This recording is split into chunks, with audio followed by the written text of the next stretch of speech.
Ladies and gentlemen, please grab a seat and gather around, for we have a story to tell. One of the great rivalry between the Chicago Bears and the Detroit Lions.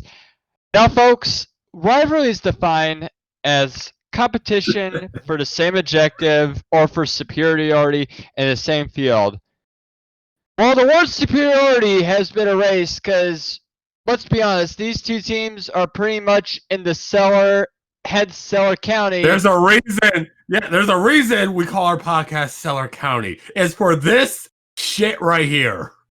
But this is a special showdown for UC. And why, you might ask, considering the last two matchups were previously on Thanksgiving? Well, for one, the Lions finally got rid of Quinn-tricia the week before, and coming into this week, everyone had hope that they would continue to kick the Bears' ass, as in finally ending that inglorious streak of solving the Rubik's Cube that is Mitchell Trubisky. Oh heavens, the one team the Lions could have beat under Matt Patricia and an interim head coach and Darrell Bevell somehow pulled off a miraculous win, and perhaps we are now starting to see the writing on the wall that Matt Nagy's time in Chicago is coming to an end, just like the end of the line on the L train, ladies and gentlemen. Oh boy, what a game. If he is not fired by the end of this year, I am going to have a huge shit fit. Let me say this to you right now. The McCaskies have never fired someone in season. That might change. That might change. What was the surprising statistic about this losing streak you mentioned to me yesterday? The Bears have never lost 6 in a row since 2002. So you're going back way back to the Jay Cutler years. We're talking about almost 20 years. This is not even the Jay Cutler years.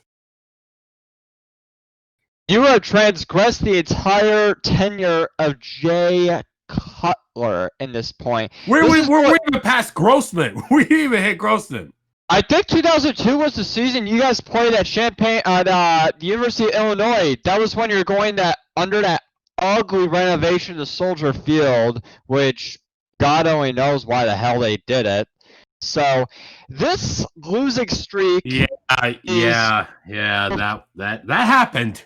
Can we just do this before we go to the game? You guys were 5-1. You guys came off a very surprising Week 1 comeback win under Mitch Trubisky, and everyone had not written him off yet. I am seriously about to name this podcast Salt County. 2 games later, you found the magic that was Big Dick Nick Foles, and you guys were saying hi mighty at a 5-1 record, and everyone was coming out of their caves and saying the Bears were the surprise team of the entire NFC, if not perhaps the entire NFL. And what proceeds to happen? You guys proceed to immediately do a plunge.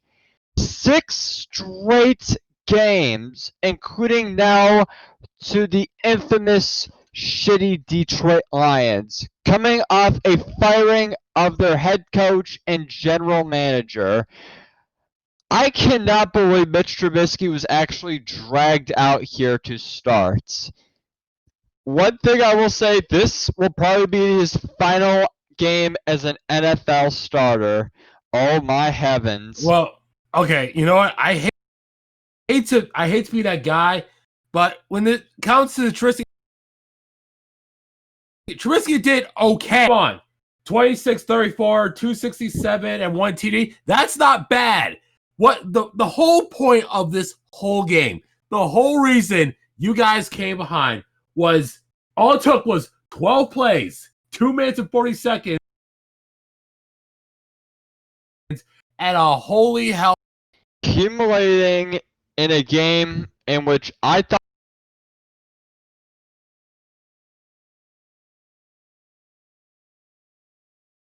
thought it was over okay, with 5 get minutes the ball to go. back. We're going to run down the clock. Okay, no, hold on, folks. I'm going to break down play by play exactly where it all went to shit. All right, so I'm pulling up the exact play by play to tell you how this all fell apart. Oh, you're fine. You are more than fine, my friend. You had a pass. Yeah, no, you had a run for 3 yards, at which point you handled the 2-minute warning. Then, for some reason, I don't get why Trubisky passed on 2nd down. Everyone still wonders why he did just try to run out the clock. I mean, they did call a timeout by Detroit, yes, but when you had the ball like that, and you had, who was it, Montgomery was running all over the Lions? Yeah, 2 touchdowns, 72 yards. Montgomery. The one bright spot in last night's game, Montgomery. Yes. All right. So let me explain. All right. Here's the play-by-play went down. So first, let's start with this. It was 4th and 12. We punt the ball with 4:33 left. All right. 1st and 10 at the Detroit 4. So deep punt. All right. We're in good shape. Stafford completes a pass to Hockenson. Next play, Stafford completes another pass to Hockenson. Get yourself 1st down. Next play, another pass to Amendola for 22 yards. Next pass, shotgun. Another pass to Amendola, another 17 yards. Another 1st down. Another pass to Jones, 5 yards. Another pass to Hockenson, another 1st down. And at the Chicago 25, a pass to Prater for a touchdown. And if you see this pass, I will give Stafford this. That was a thing of beauty right there. That was a great pass. It was a pretty good pass from what I recall. But there's more. Okay, so kickoff, 2:18 left. All right, we're fine. We're at the 11. We didn't go anywhere. All right, first, Montgomery runs right, 3 yards. All right, fine. 2-minute warning. We're still in good shape. All right, scrambles right, another 3 yards. All right, fine. You call your first time out. You call your first time out with 2-minute warning. Yep, first time out with 154. Then comes the play. The freaking play. Why they didn't run it, I still don't understand. Mitchell Trubisky goes back, and let's be honest, folks, he had a wide receiver open. Had the defender not gotten there a second before, Mitch Trubisky completes that pass, and I guarantee you the Bears won the game. But no, who comes up with the clutch play? The Lions defense! Strip sack made by Acuna! We got the ball back! There is suddenly life in the Detroit Lions organization! 1st and goal on the Chicago 7th. Okay, they get it Pearson. All right, we stop him. All right, good. We're still in good shape. We still got this. And then another run to Pearson, and then a touchdown. And I thought, God fucking damn it, this is not happening. This is not freaking happening. This was AP going back to like 2010. This was AP way back. Going back to when he was still relevant and still good. I can't believe I saw that run. He got hit twice, 3 times, and he's still going. And then when he crosses the line, he just goes, yeah! And I'm like, oh, fuck me. However, the game was not over yet. No, it wasn't over yet. Here's what I thought. Okay, we've been down before, and we did it once in week 1. We can do it again. So, boy. So you kick it off. It's a touchback. We're at the 25. We start making a slow charge till we're on the Detroit 24. Abated by penalties, of course. Yeah, abated by a few penalties. So, here's the one play where I thought, I cannot fully blame you, but I'm still mad at you. So Trubisky throws a pass to Robinson. On 3rd down. He catches it, and he's about to run. He decides, oh crap, let me run out of bounds. I thought, okay, fair play, run out of bounds, stop the clock. But you run out of bounds before you get to the 1st down marker. You are literally, you can see the 1st down marker, and he has to run just short. I mean, at that point, just make a fucking go for it. Just hold on to the ball. It's not like you're gonna get a touchback if you lose it going out of bounds, but no, it was fine to go out of bounds with that thing. It's just you were right there. So here we go, 4th and 1, and I thought, okay, Montgomery's been good for us all game. If we could ever put the ball in anyone's hands for this, we put it in his hands. So set, hike, hand off to Montgomery. Goes through, just stopped short. They did the whole review and everything, but you could tell from replay he did not make it. And I was about ready to lose my goddamn mind when that happened. Trubisky doesn't get strip sacked a second earlier, completes that pass, end the game. Robinson doesn't go out of bounds, stays in bounds, and somehow manages to get the first down. I still feel like the Lions were going to lose.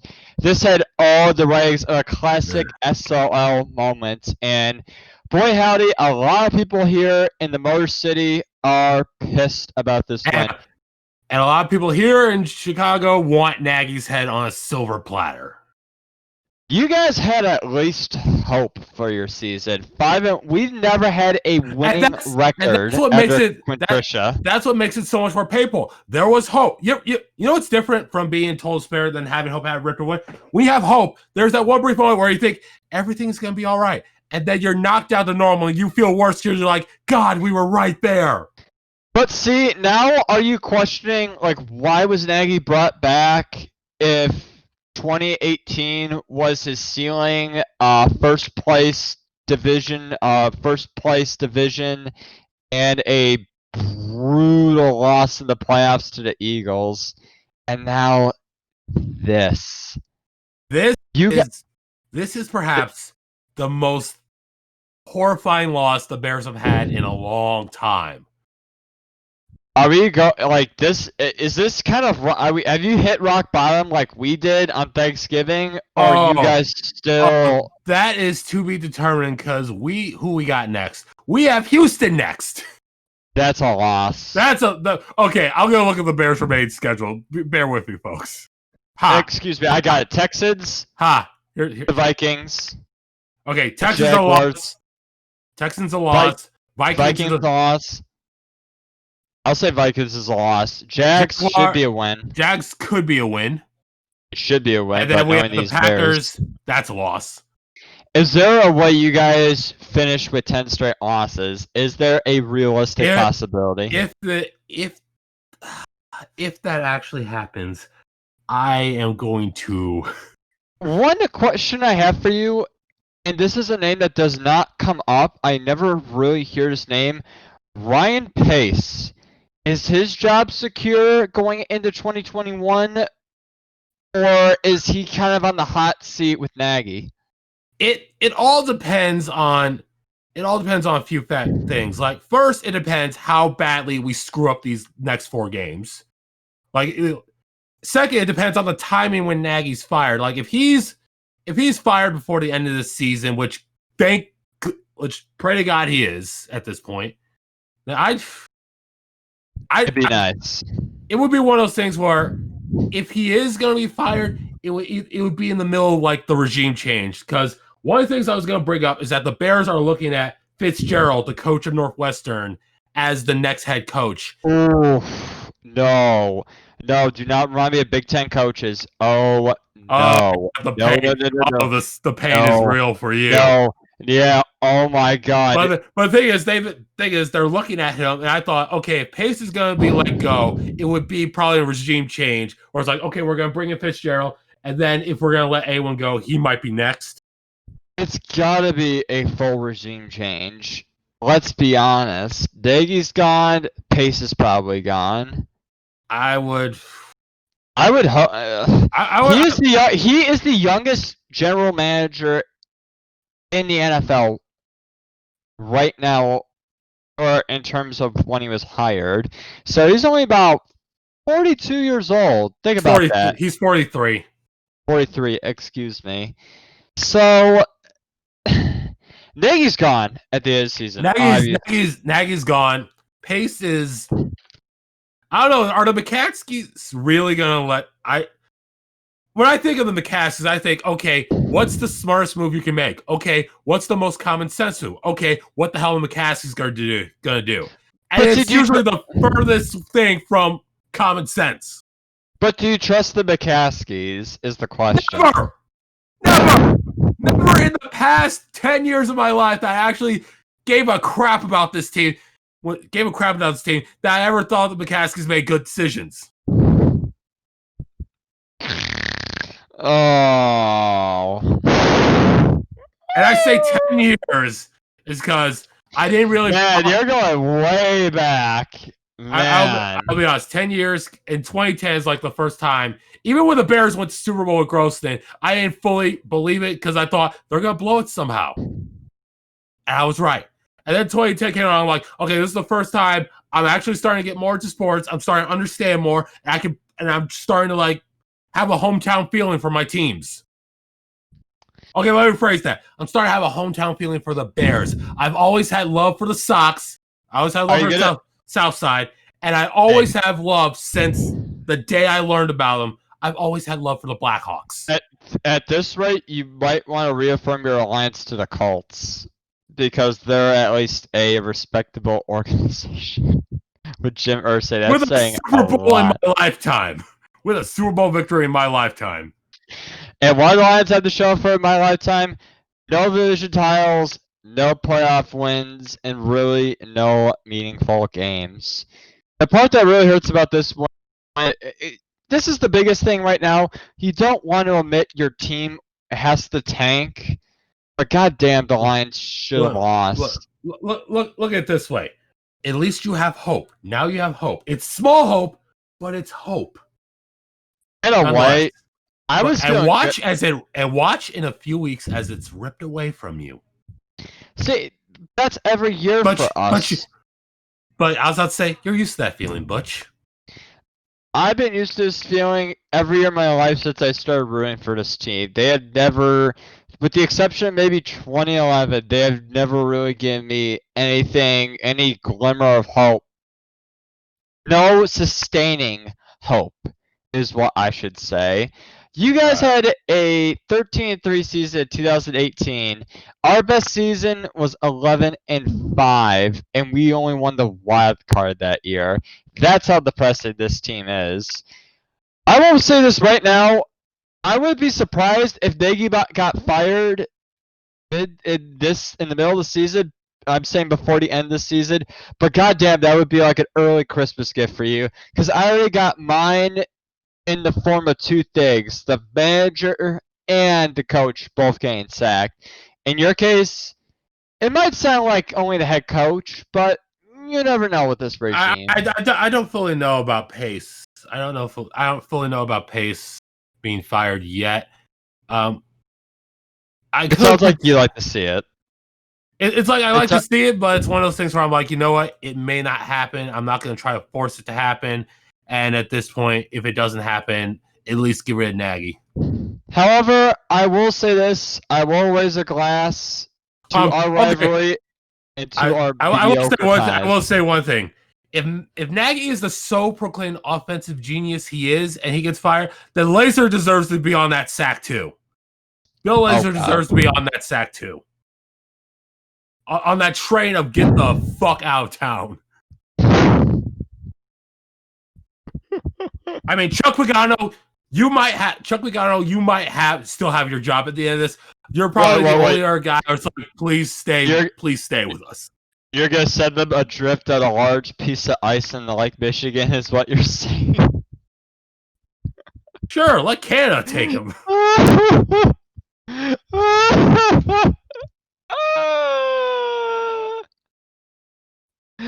Man, we already did that. We let their heads roll down Woodward Avenue. You guys need to have a parade of shame down Michigan. Shame. Shame. Shame. Shame. Shame. Shame. Shame. You know what would be even more hilarious to me?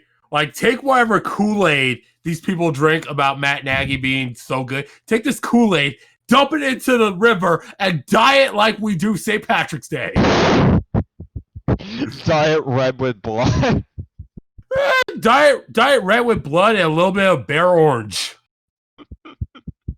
Oh, bear down, our friends. Bear down. So, anything else you want to say about this game? Besides the Lions' surprise comeback, you guys are now jumped ahead of us in terms of draft order. What other quarterbacks are really going to be in this draft?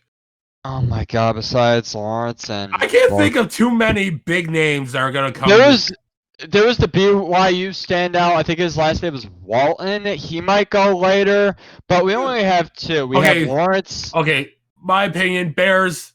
If I'm being honest, if you're going to take a chance on their quarterback, here's advice. That little voice in your head telling you to take in their quarterback or trade in their quarterback, don't fucking do it. Go defense. Go full defense at this point. The same team that went for Mike Glennon. I am a salt mine, man. Thanks for reminding me of that. I'm just bringing the salt trucks at this point. Look at this. Look at it this way. Sure, I guess in a way, yes, I deserve it. Yes, the Bears have given me hope and a teddy away. But look at it this way. At least we have looked forward to the NBA season, where hopefully the Bulls will have one up on your Pistons. And I know, and I can say for damn sure we got something on the Red Wings. Yeah. Oh, you guys more than certainly have a step up on the Wings. The Bulls, that's not even fair to compare. Oh man, when my sports suck and you guys have at least a couple world championships to cling on to as the fire consumes you whole. You know what the sad thing about the whole Chicago mentality is about the Jordan era? Is that when everyone thinks of the greatest era of basketball, all people keep talking about is Jordan. And as a Bulls fan, can I just say I'm sick of it? That's gotta be pretty painful. It's not painful to me because, one, I was too young to remember any of that stuff happening. And when I look back at it, I'm like, look at us now. Take off the rose-tinted glasses and look at the NBA now. That's my mentality with the bad boys, because so many people are still infatuated with that group. And yeah, there was the back-to-work Pistons in 04, but I was way too young to remember that. So I get it, man. You know, you guys had a world-class championship. We had a world-class championship with a world-class era of basketball. An era that, as far as I'm aware of, may never be touched in terms of looking back in history. Even with the super teams and whatnot, you can't compare to what Jordan did. Jordan left the NBA and then came back and did another three-peat. No one could do. LeBron couldn't do that. You can't. You could do it on the same level. He couldn't do it that quickly. Like if LeBron disappeared for 2 years and then came back, he's not gonna win 3 championships like that. It's gonna take a bit. He'll bring the Browns to the Super Bowl, come back to the Cavs, and then win 2 more titles. I will say this one more thing before we wrap up. LeBron probably would have had a more successful career as a two-sporter than Jordan would have. I think LeBron would have been a great wide receiver. Jordan was decent at baseball, but he was nowhere near what should have classified as a minor league baseball player. If LeBron did decide to play football, I guarantee if he came back to the NBA, he wouldn't complain about getting hit all the time. Oh, absolutely. He would not complain because he's been through worse. Yes, he has. All right, so tomorrow, folks, we're gonna talk about the rest of the sports world. There's a lot of interesting things going on. One thing I really want to focus on is everything that's going on in the world of college basketball and in the world of Formula One. Because a lot of things went down this past weekend in F1. Of course, we'll have the usual NFL stuff. We'll have the NBA stuff. Now we got the first 2 games coming up, December 22nd. That football, turkey, and more is what we're here for. Yeah. All right. See you guys tomorrow. This is Cofi and Butch. Bear down.